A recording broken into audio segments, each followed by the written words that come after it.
सबसे पहले तो आप लोग वर्क का फ्लो समझ लें कि हमें काम कैसे करना है। कौन कौन से सॉफ्टवेयर्स हैं जिनमें हम काम करेंगे और इन सॉफ्टवेयर्स के लिए पीसी की रिक्वायरमेंट्स क्या हैं। मतलब कि हमारे पास कंप्यूटर या लैपटॉप कौन सा होना चाहिए। तो सबसे पहले तो हम लोग इंस्टॉल करेंगे क्रेजी टॉक 8। ये एक सॉफ्टवेयर है क्रेजी टॉक 8 8.13 पाइपलाइन। इसका लिंक आप लोगों को डिस्क्रिप्शन के अंदर मिल जाएगा और इससे आप इसको इसको डाउनलोड करने और इसे इंस्टॉल करने का जो मुकम्मल एक प्रोसीजर है वो आप यूट्यूब के ऊपर सर्च करें और आपको आपको उसका मिल जाएगा कि आपने इसे इंस्टॉल कैसे करना है। ठीक है, आपके आपके सामने बहुत सारी वीडियोस आ जाएंगी और ये तरीका बहुत ही ज़्यादा सिंपल है। अब हम लोगों ने उसके बाद फिर क्या करना है, उसके बाद हमें एक सॉफ्टवेयर और चाहिए जिसका नाम है कैरेक्टर क्रिएटर 3.2। ठीक है, कैरेक्टर क्रिएटर 3.2, याद रहे कि 3.2 वर्जन जो है वो इंस्टॉल करना है आप लोगों ने अपने पीसी के अंदर। और इसका तरीका भी आप लोग यूट्यूब पे सर्च करें, आपको इंस्टॉल करने का मिल जाएगा। 90% फ्रीलांसर्स को पता होता है कि सॉफ्टवेयर्स कैसे फ्री में इंस्टॉल किए जाते हैं लाइफ टाइम के लिए। अच्छा, उसके बाद फिर हमें जो सॉफ्टवेयर चाहिए उसका नेम है iClone 7.9। ठीक है, यहाँ पर ट्रायल लिखा आ रहा है लेकिन ये ट्रायल नहीं है, ये मुकम्मल क्रैक वर्जन है। तो आप लोग समझ तो गए होंगे कि मैं ओपन वर्ड में ये अल्फाज इस्तेमाल नहीं कर सकता क्योंकि कुछ रिस्ट्रिक्शंस होती हैं, कुछ पॉलिसीज़ होती हैं, उन पॉलिसीज़ को फॉलो करना पड़ता है। लेकिन आप लोगों को इसका तरीका मिल जाएगा कि आपने इन सॉफ्टवेयर को कैसे फ्री में लाइफ टाइम के लिए इंस्टॉल करना है। अब उसके बाद हमें जिस सॉफ्टवेयर की ज़रूरत है वो है iClone 3D Exchange। ये तो ऐसे ही आपका इंस्टॉल हो जाएगा। और उसके बाद हमें चाहिए फोटोशॉप। फोटोशॉप किसी भी कंप्यूटर के अंदर होता है। आप लोग फोटोशॉप पोर्टेबल कर लें, सीसी पोर्टेबल कर लें। ठीक है, उसके बाद हमें जिस सॉफ्टवेयर की ज़रूरत है उसका नेम है Cinema 4D। अब ये है हमारे पास Cinema 4D। Cinema 4D R19, याद रहे कि हमने वर्जन करना है R19 इसके अंदर इंस्टॉल। ठीक है, अपने पीसी के अंदर। उसके बाद फिर हमें कौन से सॉफ्टवेयर की जरूरत पड़ती है, उसके बाद हमें ज़रूरत पड़ती है किसी भी वीडियो एडिटर की।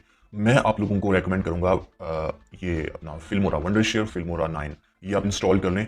अब आप लोग सबसे पहले तो ये सुन लें कि इन सॉफ्टवेयर्स को इंस्टॉल करने के लिए आपके पास लैपटॉप या फिर कंप्यूटर कौन सा होना चाहिए। उसके बाद फिर मैं आप लोगों को बताता हूँ कि हमारा जो वर्क का फ्लो है वो कैसे होगा, कि कौन से सॉफ्टवेयर में हम पहले काम करेंगे। उसके बाद हम फिर अपने कैरेक्टर को कौन से सॉफ्टवेयर में लेके जाएंगे, मतलब कि पहले हम कैरेक्टर डिजाइन करेंगे, उस कैरेक्टर को फिर कौन से सॉफ्टवेयर में लेके जाएंगे, उसे कपड़े के सॉफ्टवेयर में पहनाएंगे, फिर उस कैरेक्टर को हम एनिमेट किस सॉफ्टवेयर के अंदर करेंगे और उसकी एनिमेशन करने के बाद उसे इन्वायरमेंट के अंदर, किसी भी कस्टम इन्वायरमेंट के अंदर हम कहाँ पे रखेंगे, फिर उसका रेंडर निकालेंगे। ठीक है, और म्यूजिक वगैरह कहाँ पे लगाएंगे। तो सबसे पहले तो आप लोग ये सुन लें कि हमें हमें ये तमाम सॉफ्टवेयर इंस्टॉल करने के लिए जो मिनिमम मैं आपको स्पेसिफिकेशंस बता रहा हूँ पीसी की, वो होनी चाहिए आपके पास कोर टू डू टावर के अंदर होना चाहिए। दोबारा से सुन लें कि कोर टू डू टावर के अंदर आपके पास होना चाहिए। और उसके अंदर कौन कौन सी चीजें इंस्टॉल होनी चाहिए हार्डवेयर में सबसे पहले तो जो आता है वो है 1 GB एनवीडिया का या फिर AMD का ग्राफिक कार्ड आप लोग लगवा लें। दूसरे नंबर पे आप लोगों ने क्या करना है कि आपके पास मिनिमम 8 GB रैम तो होनी चाहिए। और उसके बाद हार्ड आती है, हार्ड आपकी नीड के मुताबिक जितनी आपको जरूरत होगी उसके अकॉर्डिंग आप लोग लगवा सकते हैं। तो चलें, अब आप लोग ये समझ लें कि हमें हमारा जो वर्क का फ्लो है वो कैसे होगा। तो दोस्तों, सबसे पहले जिस सॉफ्टवेयर का मैंने जिक्र किया था उसका नाम था क्रेजी टॉक 8.13 पाइपलाइन वर्जन। ठीक है, इसका सोर्स पैक भी आप लोगों ने डाउनलोड करना है। जिस भी वेबसाइट से आप डाउनलोड करें वहां से आपने इसका सोर्स पैक जो है वो लास्ट में डाउनलोड करना है। आपको वहीं पर सोर्स पैक मिल जाएगा। जो लिंक मैं आप लोगों को प्रोवाइड करूंगा उसमें तो आपको सोर्स पैक भी साथ में मिल जाएगा। तो आप लोगों ने सेटअप भी कर लेना है और सोर्स पैक भी आपने कर लेना है। सोर्स पैक सबसे पहले सेटअप आपने इंस्टॉल करना है, फिर उसके बाद आपने सोर्स पैक इंस्टॉल कर लेना है। दोनों को इंस्टॉल करने का मेथड सेम है। उसके बाद फिर आप लोगों ने क्या करना है कि उसे क्रैक कर लेना। अच्छा, तो अब आप लोगों के जहन में यह सवाल आता होगा कि इस सॉफ्टवेयर को इंस्टॉल करने का मकसद क्या है। दोस्तों, क्रेजी टॉक 8 के अंदर हम कोई भी कस्टम कैरेक्टर डिजाइन करेंगे, किसी भी कस्टम कैरेक्टर का हेड जनरेट करेंगे 3D के अंदर। अब कस्टम कैरेक्टर क्या होता है दोस्तों? जो कस्टम कैरेक्टर होता है ना, वो उसे ज्यादातर हम बोलते होते हैं रियलिस्टिक कैरेक्टर। रियलिस्टिक मतलब किसी भी ह्यूमन फेस से हम कैरेक्टर जनरेट करते हैं 3D के अंदर। मतलब वो कैरेक्टर कोई भी हो सकता है, किसी सेलिब्रिटी का कैरेक्टर हो सकता है, किसी पॉलिटिशियन का हो सकता है, अगर आपने मीम्स वगैरह बनानी है, अपनी एनिमेशन को मीम्स के मकसद के लिए इस्तेमाल करना है, या फिर क्लाइंट आपको एक रेफरेंस पिक्चर देगा और बोलेगा कि इस रेफरेंस पिक्चर के अकॉर्डिंग आप लोगों ने फेस जनरेट करना है 3D में। ठीक है, तो क्रेजी टॉक 8 को हम लोग इस्तेमाल करेंगे सिर्फ और सिर्फ 3D के अंदर एक कस्टम हेड जनरेट करने के लिए। उसके बाद हम उस कस्टम हेड को लेके जाएंगे कैरेक्टर क्रिएटर के अंदर और वहां पर मुकम्मल बेस कैरेक्टर बनाएंगे और वहां पर ही उस कैरेक्टर को हम कपड़े पहनाएंगे। ठीक है, ये जितना आप लोगों को सुनने में मुश्किल लग रहा है, ये जब आप लोग प्रैक्टिकल देखेंगे, बाकायदा प्रैक्टिकल होता हुआ देखेंगे, और जब खुद उस प्रैक्टिकल को आप फॉलो करेंगे, खुद करेंगे, तो आप लोगों के सामने ये चीजें ऐसे समझ लें कि ऐसे होंगी जैसे बच्चों का खेल होता है। एक प्राइमरी पास जो है ना, कोई भी बंदा ये काम कर सकता है, इतना मुश्किल नहीं है, ठीक है। उसके बाद फिर हम उस करेक्टर क्रिएटर के अंदर डिजाइन करने के बाद लेके जाएंगे iClone के अंदर, और iClone में हम उस करेक्टर को एनिमेट करेंगे, उसकी एनिमेशन करेंगे अपने क्लाइंट की रिक्वायरमेंट्स के अकॉर्डिंग, या जैसे हमने सोचा हुआ है अपने स्क्रिप्ट के अकॉर्डिंग, अपने स्टोरी बोर्ड के अकॉर्डिंग, ठीक है। तो iClone 3D एक्सचेंज भी इसके अंदर आ रहा है। iClone 3D एक्सचेंज का मकसद यह है कि इसमें अगर हम iClone के अंदर कोई भी ऑब्जेक्ट लेके आते हैं 3D के अंदर, या एक्सपोर्ट करते हैं, इंपोर्ट या एक्सपोर्ट करते हैं, तो iClone 3D एक्सचेंज जब तक हमारी पीसी के अंदर इंस्टॉल नहीं होगा तब तक हम किसी भी ऑब्जेक्ट को, 3D ऑब्जेक्ट को iClone 7.9 के अंदर इंपोर्ट या यहां से किसी ऑब्जेक्ट या करैक्टर को एक्सपोर्ट नहीं कर सकते, ठीक है। ये इंस्टॉल करना लाजमी है। अच्छा जी, उसके बाद आती है बारी फोटोशॉप की। फोटोशॉप जो है वो सिर्फ और सिर्फ इसलिए रखा हुआ है कि उसमें हमने अपने टेक्सचर्स चेंज करने हैं, करैक्टर की बॉडी टेक्सचर्स ये होते हैं, हम टेक्सचर्स को मटेरियल भी कहते होते हैं बाज एनिमेटर्स। मटेरियल्स या टेक्सचर्स दरअसल कलर्स होते हैं, किसी भी 3D ऑब्जेक्ट के कलर, या फिर किसी कैरेक्टर के 3D कैरेक्टर के जो बॉडी कलर्स होते हैं उनको हम मटेरियल टेक्सचर्स बोलते होते हैं। बॉडी कलर्स भी हो सकते हैं, और उस कैरेक्टर ने जो कपड़े पहने होते हैं वो कलर, उस कपड़ों का जो टेक्सचर्स होते हैं, उन कपड़ों के जो कलर्स होते हैं उन्हें भी हम टेक्सचर्स बोलते हैं, मटेरियल्स बोलते हैं, ठीक है। तो वो मटेरियल्स में चेंजिंग करने के लिए या मटेरियल्स बनाने के लिए हम फोटोशॉप का इस्तेमाल कर सकते हैं। वो कैसे करेंगे, वो बहुत ईजी है, ठीक है। उसके बाद हम लोगों ने जिस सॉफ्टवेयर की हमें जरूरत पड़ेगी उसका नेम है Cinema 4D। Cinema 4D बहुत ही इंटरेस्टिंग मजे का सॉफ्टवेयर है। ये ब्लेंडर की तरह काम करता है, लेकिन ब्लेंडर की तरह ये ओपन सोर्स नहीं है। मतलब कि ओपन सोर्स सॉफ्टवेयर वो होते हैं जिन्हें हम डायरेक्ट डाउनलोड करके इंस्टॉल करते हैं और उन्हें क्रैक करने की जरूरत नहीं पड़ती, वो हमें फ्री में मिल जाते हैं।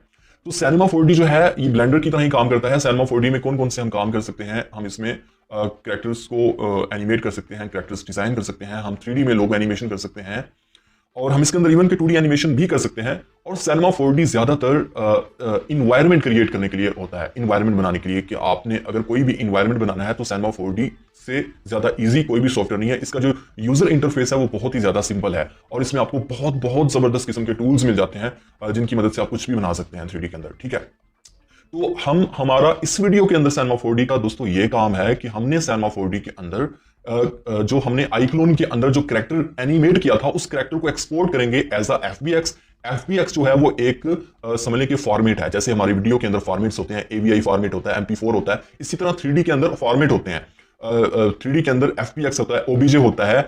इसके अलावा जो है वो इसके अलावा 2-3 फॉर्मेट और भी हैं यार, GLTF होता है। इसके अलावा फिर बाकी सॉफ्टवेयर्स के अपने सोर्स फाइल्स आ जाती होती हैं Cinema 4D की, ब्लेंडर की, इस तरह से। मतलब तो जब आप लोग प्रैक्टिकल करेंगे तो फिर आपको इन सारी चीज़ों की समझ आ जाएगी। एनिमेशन इतनी मुश्किल है नहीं जितनी लोगों ने बनाई हुई है, बहुत ज़बरदस्त, और इसके इंटरेस्टिंग जो है वो पहलू हैं, बड़े इंटरेस्टिंग इसका एक प्रोसीजर है एनिमेशन करने का। अगर आप लोगों को सही से कोई मुखलिस तौर पर, कोई सिंसियर होकर आपके साथ चलना चाहे, कोई आपको गाइड करना चाहे, कोई आपकी सही से रहनुमाई करे, तो आपके लिए ये चीज़ें बहुत ज़्यादा आसान है। और लगते हाथों में आप लोगों को ये भी एक आप लोगों से रिक्वेस्ट कर लूँ, और रिक्वेस्ट ये है कि यार उन लोगों को लाजमी फॉलो किया करें जो आप लोगों के दिल को अच्छे लगते हैं, जो आपको लगता है कि यार ये हमारे साथ बंदा मुखलिस है और हमें सही से गाइड कर रहा है, हमारी अच्छे से रहनुमाई कर रहा है, ठीक है। बहुत सारे लोग होते हैं जो कि आपको ऐसे फालतू चीजें बताते रहेंगे, जो असल पॉइंट की चीजों की वो हरगिज भी नहीं बताएंगे। लेकिन इंशाल्लाह मेरी यही कोशिश होगी कि मैं आप लोगों को वो चीजें बताऊं जो मैंने खुद एक्सपीरियंस की हुई हैं और जिन चीजों पर मैं खुद काम कर रहा हूं इस टाइम, ठीक है। तो Cinema 4D के अंदर हम क्या काम करेंगे, हम बात ये कर रहे थे कि Cinema 4D का मकसद क्या है, हमारी इस वीडियो के अंदर Cinema 4D का क्या काम है। तो दोस्तों iClone के अंदर हम जो कैरेक्टर एनिमेट करेंगे उस कैरेक्टर को हम लेके जाएंगे Cinema 4D के अंदर, और Cinema 4D के अंदर एक कस्टम इन्वायरमेंट बनाएंगे। वो इन्वायरमेंट कुछ भी हो सकता है, वो एक खाली रूम हो सकता है, वो एक लिविंग रूम हो सकता है, वो एक पार्क हो सकता है, वो एक स्ट्रीट हो सकती है, कुछ भी हो सकता है जो कि इन्वायरमेंट में आता है। और प्रॉप्स वगैरह उसके अंदर हो सकती हैं, ठीक है। प्रॉप्स का मतलब कि उसके अंदर गाड़ियां हो सकती हैं, उसके अंदर दरख्त वगैरह हो सकते हैं, इस तरह की चीजों को हम प्रॉप्स बोलते होते हैं, ठीक है। उम्मीद है कि आप लोगों को बहुत अच्छे से समझ आ रही होगी, और अगर आप लोगों को समझ ना आ रही हो, कोई इस तरह का मसला फेस करना पड़ रहा हो, तो आप लोग मुझे खुल के बता सकते हैं, और मैं कोशिश करूंगा कि अपना नंबर भी शेयर कर दूं। आज तक किसी ने भी ऐसा नहीं किया होगा कि कोई अपना कॉन्टैक्ट पर्सनल आपके साथ शेयर करे, ताकि आप लोग डायरेक्ट मेरे पास किसी किस्म की कोई आपको प्रॉब्लम फेस करनी पड़े तो आप लोग उस प्रॉब्लम को मेरे साथ शेयर कर सकते हैं, और मैं टीम व्यूअर पे या किसी भी गूगल मीट पे आके आपके साथ आपकी हेल्प कर दूंगा, ठीक है। तो ये मेरी फेवर आप लोगों को मिल जाएगी, लेकिन इसके लिए यार आपको छोटा सा काम करना पड़ेगा कि चैनल को लाजमी सब्सक्राइब कर दीजिएगा, और इसे दूसरों के लिए भी रेकमेंड कर दीजिएगा, इसे लाजमी शेयर कर दीजिएगा। और जो लोग आपके अहबाब में से, आपकी महफिल में से कोई लोग सीखना चाहते हैं कुछ भी एनिमेशन से रिलेटेड, तो वो मेरे इस चैनल पे विजिट कर सकते हैं, इस चैनल को विजिट कर सकते हैं, और मेरी वीडियोस को, मेरी इंस्ट्रक्शंस को फॉलो कर सकते हैं, ठीक है। तो चलें, अब उसके बाद बारी आ जाती है एंड में फिल्मोरा की, ठीक है। फिल्मोरा जो कि मैंने आप लोगों को रेकमेंड किया है। अब फिल्मोरा के अलावा भी बहुत सारे ऑप्शंस हैं आप लोगों के पास। अगर आपके पास कोई भी वीडियो एडिटर है कोई छोटा मोटा, तो वो भी इस्तेमाल में ला सकते हैं। लेकिन आप लोग पहले ये समझ लें कि फिल्मोरा का काम क्या है या वीडियो एडिटर का काम क्या है। दोस्तों सिनेमा 4D में आके हमारी एनिमेशन कंप्लीट हो जाएगी, इवन कि हम यहाँ पर लाइटिंग वगैरह भी लगा के अपनी अपनी एनिमेशन को रेंडर निकालेंगे, अपनी एनिमेशन का रेंडर निकालेंगे, ठीक है। और यहाँ पर हमारा काम जो है वो मुकम्मल हो गया। मुकम्मल होने के बाद हम यहाँ पर रेंडर तो हमने निकाल लिया कि एनिमेशन कंप्लीट तो कर ली, लेकिन उस एनिमेशन की जो क्वालिटी होती है या उस एनिमेशन की जो नीड्स होती हैं, समझ लें कि एक काम होता है जिसको हमने सोने पे सुहागा करना होता है। उसका मतलब ये होता है कि हमने अगर कोई भी चीज जनरेट की है तो उसमें हमने टिशन मिशन करनी होती है। टिशन मिशन का मतलब कि एक एनिमेशन है, उसमें वॉइस इफेक्ट्स होते हैं, उसके अंदर बैकग्राउंड पे म्यूजिक होता है और उसके अलावा कुछ स्पेशल इफेक्ट्स होते हैं। वो चीजें जो हम हैं वो आके फिल्मोरा के अंदर कर सकते हैं, किसी भी वीडियो एडिटर के अंदर कर सकते हैं। इसके अलावा जो इंपॉर्टेंट काम होता है वो ये होता है कि अगर आप लोगों के पास कोई बहुत ही ज्यादा हाई क्वालिटी का कोई आपके पास जो है वो हाई स्पेसिफिकेशंस का आपके पास अगर कोई पीसी नहीं पड़ा हुआ, आप लोग वर्क स्टेशन इस्तेमाल नहीं कर रहे बल्कि कोई छोटा मोटा पीसी इस्तेमाल कर रहे हैं और उस पर आप रेंडर निकालना चाह रहे हैं, तो आपको बहुत सारी प्रॉब्लम्स फेस करना पड़ सकती हैं। प्रॉब्लम्स कैसी हो सकती हैं? रेंडर में प्रॉब्लम्स आ सकती हैं, या फाइल आपकी अगर थोड़ी सी हैवी हो गई तो फिर आपका जो सॉफ्टवेयर है वो हैंग करना शुरू हो जाएगा, ठीक है। तो आप लोगों ने इसके लिए क्या करना है, इसके लिए आपने अपनी एनिमेशन को छोटे छोटे पैचेस में बना के फिर रेंडर निकालना है। फॉर एग्जांपल हमारे पास पहला एक सीन है, एक रूम का है, वो 5 सेकंड का हमारा सीन है, तो हमने पहले वो बना के अच्छे से उससे रेंडर निकाल लेना है। रेंडर निकालने के बाद फिर हमने एक नया सीन बनाना है, उस सीन के अंदर हमने कैरेक्टर को मर्ज करना है और फिर उसके बाद उससे रेंडर निकालना है, उसका रेंडर निकालना है। इस तरह से हम छोटे छोटे पैचेस बना के 5 सेकंड के, 10 सेकंड के, 15 सेकंड के, हम उन पैचेस को कंप्लीट करके रेंडर निकाल के फिर उसके बाद उन पैचेस को आके मर्ज कर सकते हैं, मतलब इकट्ठा कर सकते हैं किसी भी वीडियो एडिटर के अंदर। सही है, आप लोगों को समझ आ गई होगी उम्मीद है। तो हमारा ये था वर्क का फ्लो। तो चलिए अब हम बाकायदा प्रैक्टिस करते हैं, प्रैक्टिकल करते हैं कि हमने काम कैसे करना है। दोस्तों सबसे पहले तो आप लोगों को एक रेफरेंस पिक्चर चाहिए। अब हम कैरेक्टर डिजाइन करने लगे हैं, एक 3D रियलिस्टिक कैरेक्टर डिजाइन करने लगे हैं। तो इस 3D रियलिस्टिक कैरेक्टर को डिजाइन करने के लिए हमें एक रेफरेंस पिक्चर चाहिए। तो हम गूगल पे जाते हैं और यहां पर जाकर सर्च करते हैं front pose Facebook, front pose Facebook. अब यहां पर हम इमेजेस के ऊपर जाते हैं। इमेजेस के ऊपर जाने के बाद हम टूल्स पे जाते हैं और यहां पर हम साइज को करते हैं लार्ज। अब हमारे पास जितनी भी पिक्स आएंगी वो हाई क्वालिटी के अंदर आएंगी। अब यहां पर हम लोग कोई ऐसी पिक्चर लेते हैं, ये पिक्चर जो है मुझे काफ़ी अच्छी लग रही है, ये क्वालिटी में भी बहुत अच्छी है और आई थिंक बल्कि इसको रहने देते हैं, कोई और देखते हैं। अब हम करने जा रहे हैं एक मेल कैरेक्टर को डिज़ाइन। मेल और फीमेल दोनों कैरेक्टर्स को डिज़ाइन करने का जो मेथड है वो सेम है, बस थोड़ा सा फ़र्क है, वो आप लोगों को समझ आ जाएगी। लेकिन जो बेस कैरेक्टर डिज़ाइन करना है हमने, जो फेस जनरेट करना है रेफरेंस पिक्चर से, उसका मेथड सेम है मेल और फीमेल दोनों के लिए। और आप लोग कोशिश किया कीजिए कि जो भी आप रेफरेंस पिक्चर क्लाइंट से मंगवाएं वो हाई क्वालिटी के अंदर होनी चाहिए और वो उस पिक्चर पे किसी किस्म की एक्सप्रेशंस नहीं होनी चाहिए। जैसे आप लोग ये एक पिक्चर देख रहे हैं, इस पिक्चर के अंदर ये लड़की मुस्कुरा रही है, इसके अंदर एक्सप्रेशंस हैं, मतलब अब ये एक्सप्रेशंस हमें नहीं चाहिए, ठीक है। अब ये एक पिक्चर है, इसके अंदर भी एक्सप्रेशंस हैं, हमें ये भी नहीं चाहिए। अब यहां पर एक पिक्चर आएगी और उस पिक्चर के अंदर आप लोग देखेंगे कि आपको एक्सप्रेशंस नहीं मिलेंगे। देखते हैं कोई हमें अगर मिल जाती है अच्छी सी पिक्चर। दोस्तों ये देखें, ये एक पिक्चर है, इसके अंदर एक्सप्रेशंस नहीं है, लेकिन ये एक फीमेल कैरेक्टर की है, हमें चाहिए मेल।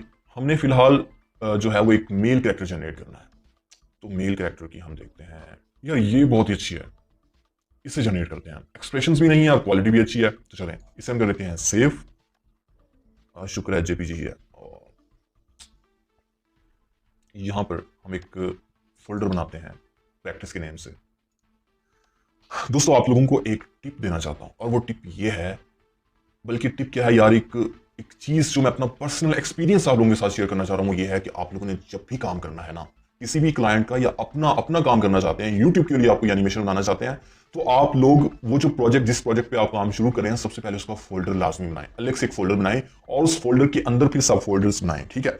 जैसे कि मैंने ये एक फोल्डर बनाया प्रैक्टिस के नेम का, उसके बाद फिर अंदर मैं सब फोल्डर्स बना रहा हूं। मतलब कि सबसे पहले मुझे फोल्डर बनाना है रेफरेंस या फिर रिक्वायरमेंट्स, ठीक है।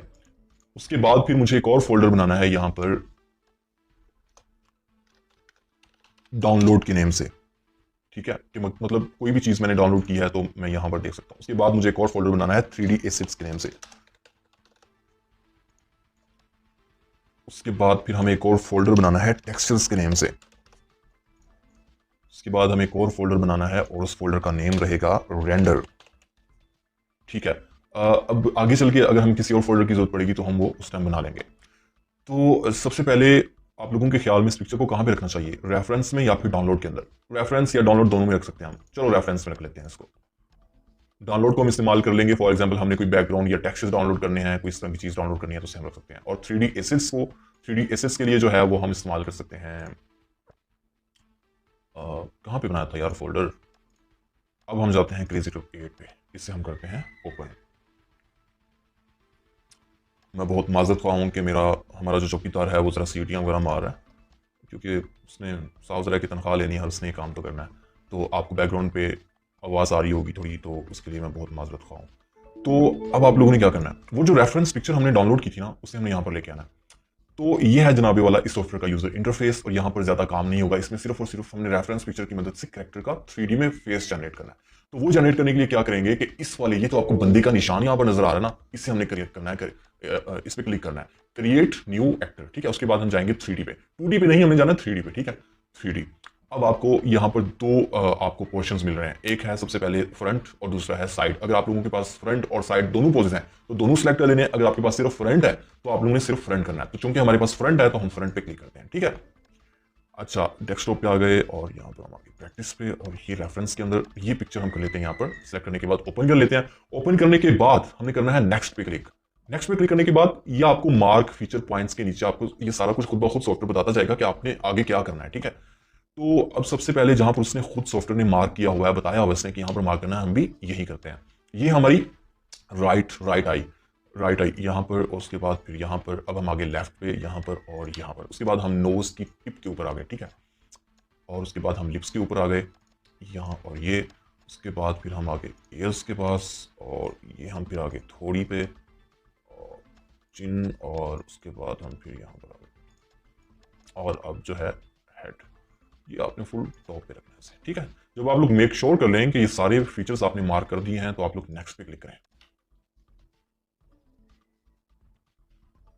ओके, नेक्स्ट पे क्लिक करने के बाद ये आप देख सकते हैं कि उसने फेस जनरेट कर दिया 3D के अंदर। और ये अभी अभी जो है वो सिमिलर नहीं है काफ़ी हद तक, मतलब कि जैसी रेफरेंस पिक्चर थी उसके अकॉर्डिंग नहीं है, लेकिन उसको हमने करना है। तो वो करने के लिए हम क्या करेंगे, नेक्स्ट पे क्लिक करते हैं, थोड़ा वेट करेंगे। अच्छा, अब आप लोगों ने इनको सेट करना है। ये जो आपने पॉइंट्स मार्क किए थे, अब आपको मुकम्मल इनका जो है वो इख्तियार मिल गया। अब इनको आपने सेट करना है। ये जो आई वाला आपको आई वाले मार्कर मिल रहा है ना, इस मार्कर को आपने अंदर अंदर रखना है। स्किन, जो आई की स्किन है ना बाहर वाली, उसके अंदर ही आपने इसको रखना है। आपने सिर्फ और सिर्फ जिस एरिया को आपने कवर करना है वो है सिर्फ और सिर्फ आई बॉल वाला एरिया। ठीक है, आई बॉल और अंदर जो हमारी आई है उस वाला एरिया, बाहर स्किन को आपने कवर नहीं करना। उम्मीद है कि आपको समझ आ गई होगी।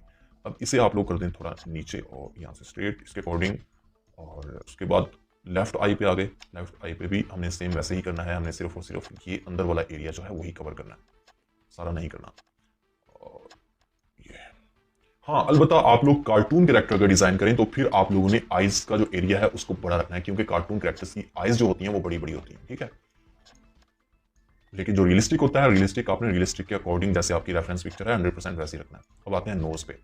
तो नोज पे आपने एक तो ये एरिया आपने अच्छे से कवर कर लेना है। उसके बाद फिर कुछ इस तरह से आप लोगों ने कर लेना। तो अभी फिलहाल जब हम मेक श्योर कर लें कि हमारा जो नोज है कैरेक्टर का वो ओके हो गया है, तो अब हम आ जाते हैं माउथ पे। माउथ की जो सेंटर वाली लाइन है उसका आपको सेंटर में रखना है बिल्कुल, बाकी ओके है। अच्छा, उसके बाद हम जाते हैं फेस पे। और फेस को आप लोगों ने बिल्कुल जैसे कैरेक्टर का फेस है वैसे ही आप लोगों ने इसे भी करना है।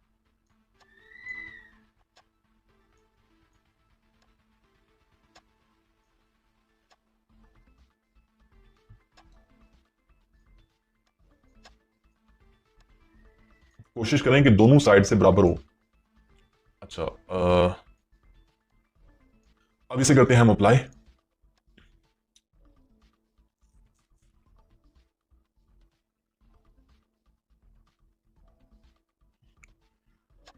तो देख सकते हैं आप लोग कि हमारा जो करेक्टर है ना, उसका करेक्टर का जो फेस है, हेड जो है वो जनरेट हो चुका है। अच्छा, अब इस कैरेक्टर के हेड को लेके जाना है हमने कैरेक्टर क्रिएटर के अंदर। जैसा कि मैंने आपको पहले बताया था कि यहाँ पर हमने फेस को तो 3D के अंदर जनरेट कर लिया। अब फेस को 3D के अंदर जनरेट करने के बाद लेके जाएंगे हम कैरेक्टर क्रिएटर के अंदर। दोस्तों ये बहुत ही सिंपल है। आप लोग पहली बार देख रहे हैं इसलिए आपको मुश्किल लग रहा होगा, लेकिन जब आप प्रैक्टिकल करेंगे, इस पर खुद प्रैक्टिस करेंगे तो बहुत ईजी लगेगा आप लोगों को। तो अब लोगों ने क्या करना है, कि आप लोगों ने इस पर क्लिक करना है, एक्सपोर्ट RL हेड। ये आगे उसकी शॉर्टकट भी आ रही हुई है, Ctrl+Shift+H, लेकिन आप इस पर क्लिक करें, एक्सपोर्ट RL हेड। इन दोनों में से कोई एक भी कर लें, जो टेक्सचर्स आपको अच्छे लग रहे हैं वो कर लें। मुझे लेफ्ट आई के टेक्सचर थोड़े रियलिस्टिक लग रहे हैं। अब इसको सेव करने का जो एक वो है, जो टाइम पीरियड है, वो आपके पीसी की परफॉर्मेंस के ऊपर डिपेंड करता है।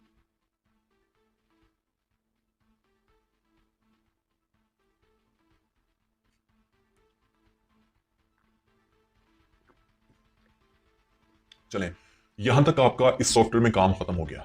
अब इसे हम करते हैं क्लोज। ठीक है, अब आप लोगों ने क्या करना है, अब आप लोगों ने कैरेक्टर क्रिएटर को ओपन करना है। Character creator 3.2। कैरेक्टर क्रिएटर के ओपन होने का जो टाइम पीरियड है वो भी आप लोगों के पीसी की परफॉर्मेंस के ऊपर डिपेंड करता है। लैपटॉप में थोड़ा टाइम लगता है, लैपटॉप चाहे अच्छे वाला भी हो, लेकिन मैं आप लोगों को रेकमेंड करूंगा कि आप लोग एनिमेशन के लिए लैपटॉप इस्तेमाल ना करें, लैपटॉप का यूज ना करें। आप लोग कोई अच्छा पीसी बनाएं, और पीसी से ज्यादा बेहतर है आप लोग वर्क स्टेशन बनवाएं। आप लोग एनिमेशन के लिए वर्क स्टेशन बनवाएं, क्योंकि एनिमेशन में रेंडर का जो मसला होता है वो वर्क स्टेशन के साथ नहीं होता। ओके, तो ये हमारा कैरेक्टर क्रिएटर है। इस कैरेक्टर क्रिएटर के अंदर हमने मुकम्मल एक कैरेक्टर डिजाइन करना है। आप लोगों को बाय डिफॉल्ट हमेशा यही कैरेक्टर यहां पर आपको देखने को मिलेगा, ये गर्ल का कैरेक्टर। अगर आपका क्लाइंट आपके पास आता है, वो ये कहता है कि यार मेरी एनिमेशन के लिए आप कोई भी गर्ल इस्तेमाल कर लें, ठीक है, तो आप लोग इसी गर्ल को इस्तेमाल कर सकते हैं। ठीक है, और इसमें आप टेक्सचर चेंज कर लें, इसको इसके फेस के अंदर थोड़ी बहुत चेंजिंग्स कर लें। वो चेंजिंग्स कैसे होंगी उसका तरीका भी मैं आप लोगों को बताता हूँ। फिलहाल हमें लेके आना है अपना मेल कैरेक्टर का जो हमने हेड जनरेट किया था, वो लेके आना है। उस मेल कैरेक्टर के हेड को, हमारे पास वो कैरेक्टर का हेड जो है वो एक बेस कैरेक्टर, उस मेल कैरेक्टर के हेड को यहां पर लेके आने के लिए जनाबे वाला हमें यहां पर बेस मेल कैरेक्टर चाहिए। बेस मेल कैरेक्टर चाहिए, ठीक है। वो बेस मेल कैरेक्टर हमारे पास कहां पर है? अब मेरे पास कुछ एसेट्स पड़े हुए हैं iClone के, और वो एसेट्स आपको फ्री में मिल जाएंगे वहीं पर जहां से आप कैरेक्टर क्रिएटर को इंस्टॉल करेंगे, सॉरी, जहां से आप लोग कैरेक्टर क्रिएटर को डाउनलोड करेंगे वहीं पर आपको कैरेक्टर क्रिएटर सोर्स पैक भी मिल जाएगी। चलें, कैरेक्टर क्रिएटर की जो सोर्स पैक है, जो सोर्स फाइल है, वो भी मैं आप लोगों को अलग से दे देता हूं, ठीक है। या फिर मैं आप लोगों को ये वाला कैरेक्टर अपलोड करके इसका लिंक आप लोगों को प्रोवाइड कर देता हूं, ठीक है। अभी जो मैं करने लगा हूं यहाँ पर, तो मेरे पास ये यहाँ पर पड़ा हुआ है CC1 बेस कैरेक्टर, ठीक है। मेल भी है और फीमेल भी है इसके अंदर, तो बेस मेल हमें चाहिए। मैं ये पूरा फोल्डर ही अपलोड करके उसका लिंक आप लोगों को दे देता हूं, डिस्क्रिप्शन के अंदर आपको इसका लिंक मिल जाएगा, ठीक है। आपने इससे करना है ड्रैग एंड ड्रॉप यहां पर। अब जैसे ड्रैग एंड ड्रॉप किया तो उसके बाद यहां पर इसने हमसे पूछा सॉफ्टवेयर ने, लोड अवतार और रिप्लेस कॉस्ट्यूम ओनली। तो हम यहाँ पर अगर हमने सिर्फ और सिर्फ कॉस्ट्यूम रिप्लेस करना होगा तो कॉस्ट्यूम पे करेंगे। अगर हमने लोड अवतार, मुकम्मल अवतार ही हमने जो है वो लोड करना है, तो वो हम इस पे करेंगे। हमने कर दिया क्लिक लोड अवतार के ऊपर। अब यहां पर हमारे पास मुकम्मल मेल कैरेक्टर आ चुका है, ठीक है। अब दोस्तों आप लोगों ने क्या करना है, अब आप लोगों ने ये करने के बाद सबसे पहले जाना है फाइल के ऊपर। फाइल के ऊपर जाने के बाद सेव प्रोजेक्ट एज पे जाना है, और आपने जो डेस्कटॉप के ऊपर फोल्डर बनाया था प्रैक्टिस के नेम का, और यहां पर हमने एक फोल्डर बनाना है सेव के नेम से, सेव। और यहां पर हम बनाते हैं एक सब फोल्डर कैरेक्टर क्रिएटर के नेम से CC3, ठीक है। CC3 का मतलब कैरेक्टर क्रिएटर 3, और यहां पर इसे हम कर देते हैं सेव। याद रहे कि ये जो कैरेक्टर हम यहां पर लेके आए हैं बेस कैरेक्टर, ये है CC1 बेस कैरेक्टर, ठीक है। ये CC1 बेस कैरेक्टर है, जबकि हमारे पास जो हमारा सॉफ्टवेयर है ये वाला, इस सॉफ्टवेयर का वर्जन है CC3, ठीक है। तो अभी जो आपको बाय डिफॉल्ट लड़की का कैरेक्टर यहां पर देखने को मिला था, वो लड़की का कैरेक्टर CC3 बेस कैरेक्टर था, और ये है CC1 बेस कैरेक्टर। अपने दिमाग को यहां पर ज्यादा थकावट थकाने की जरूरत बिल्कुल भी नहीं है। मैं सिर्फ और सिर्फ आप लोगों को इसलिए बता रहा हूं कि हमने जो RL हेड जनरेट किया था, हमने जो RL हेड एक्सपोर्ट किया था क्रेजी टॉक 8 से, अभी कैरेक्टर क्रिएटर वाले स्टेप से पहले हमने क्रेजी टॉक 8 के ऊपर काम किया था, और क्रेजी टॉक 8 के ऊपर हमने RL हेड जो है वो रेफरेंस पिक्चर की मदद से RL हेड एक्सपोर्ट किया था जनरेट करने के बाद। उस RL हेड को यहां पर लेके आने के लिए हमें CC1 बेस कैरेक्टर चाहिए, चाहे वो मेल हो चाहे वो फीमेल हो। मेरे पास दोनों पड़े हुए हैं जैसे कि आप लोगों ने देखा है फोल्डर के अंदर, ठीक है। अगर आपका कैरेक्टर फीमेल है तो आप लोगों ने उस फीमेल कैरेक्टर को ड्रैग एंड ड्रॉप करना है यहां पर। उसके बाद फिर RL हेड जो कि हमने क्रेजी टॉक 8 से जनरेट किया था, उसे यहां पर लाके आप लोगों ने रिप्लेस कर देना है, उसको प्लेस कर देना है, ड्रैग एंड ड्रॉप कर देना है। जैसे कि अभी आप लोगों को मैं यहां पर करके दिखाता हूं, ये बहुत ही ज्यादा सिंपल है। RL हेड डिफॉल्ट के नेम से सेव किया था, इससे हम करते हैं ड्रैग एंड ड्रॉप इस कैरेक्टर के ऊपर, ये CC1 बेस कैरेक्टर के ऊपर, और ये हमने यहां पर कोई चेंजिंग नहीं करनी, ओके कर देंगे।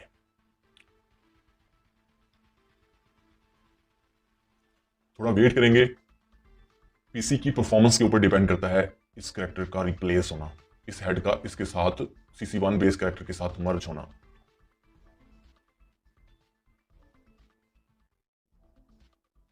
देखें ये कैरेक्टर हमारे पास आ गया जो हमने जनरेट किया था यहां पर। अब थोड़ा मसला ये है कि इस कैरेक्टर का जो हेड है ना वो बड़ा अजीब सा लग रहा है, तो इसकी सेटिंग यहां पर करनी है हमने। सेटिंग कैसे करेंगे, आपको यहां पर ये टूल मिल जाएगा वर्ल्ड मूव का, इसको बोलते हैं वर्ल्ड मूव।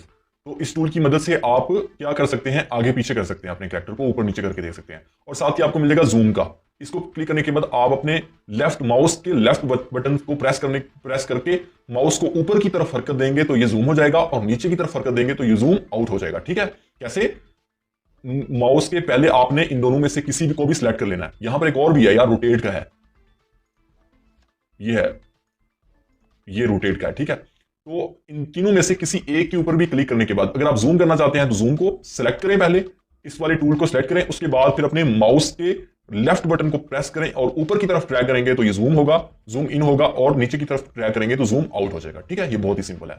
और इसी तरह से ये वर्ल्ड मूव का भी है। वर्ल्ड मूव को भी सिलेक्ट करने के बाद माउस के लेफ्ट बटन को प्रेस करें और उसके बाद जहां पर आप इसको करना चाहते हैं जैसे कर सकते हैं। ठीक है, अब जनाब हम सबसे पहले तो ये काम करते हैं कि इसकी हेड की जो है ना वो सेटिंग करते हैं। थोड़ी बड़ा अजीब सा लग रहा है यार, ये जैसे बच्चे ताज़ा ताज़ा पैदा होते हैं और उनका सर बाज का बड़ा लंबा होता है। मेरा खुद बड़ा लंबा था यार जब मैं पैदा हुआ था उस टाइम, तो दबा दबा के मैंने सेट किया था, और ये भी उनकी बड़ी मेहरबानी है। तो ये आप लोग यहाँ पर जाएं मॉर्फ्स के ऊपर। मॉर्फ्स के ऊपर जाने के बाद पहले तो इसकी थोड़ी सेटिंग कर लें, इसे ट्रैक कर लें इस तरफ थोड़ा ना, ताकि हमारे लिए थोड़ी आसानी हो, हमें टूल्स ठीक से नजर आ जाए। ठीक है, अच्छा अब यहाँ पर इसको करते हैं, नहीं हो रहा, नहीं हो रहा तो कोई बात नहीं, इसे थोड़ा इधर कर देते हैं। इतना कर लेना है कि आपको ये बॉडी पार्ट्स कैरेक्टर के यहाँ पर आपके आपके सामने आ जाएं। बॉडी पार्ट्स के जो नेम है यहाँ पर ठीक से आपको रीड, आपके लिए रीडेबल हो जाए। ठीक है, तो अब आप लोगों ने क्या करना है कि यहाँ पर ये जो हमारे पास सिलेक्ट वाला है ना एरो का, दरअसल ये सिलेक्शन टूल है, इसको बोलते हैं सिलेक्शन टूल। इस पर क्लिक करना है और हमने करना है इस वाले हिस्से को, ये जैसे जैसे मैं जहां जहां पर घुमा रहा हूं ना वहां वहां पर वो बॉडी पार्ट सिलेक्ट हो रहे हैं। इन बॉडी पार्ट्स को आप यहां से भी बड़ा छोटा कर सकते हैं। ठीक है, मतलब कि फॉर एग्जांपल मैंने यहाँ पर ये निपल्स वाला जो एरिया है इसे सिलेक्ट किया और उसके बाद इसे माउस से लेफ्ट बटन प्रेस करने के बाद पीछे की तरफ ड्रैग किया तो ये बड़ा हो गया। ठीक है, और आगे की तरफ ड्रैग किया तो ये छोटा हो गया, इस तरह से।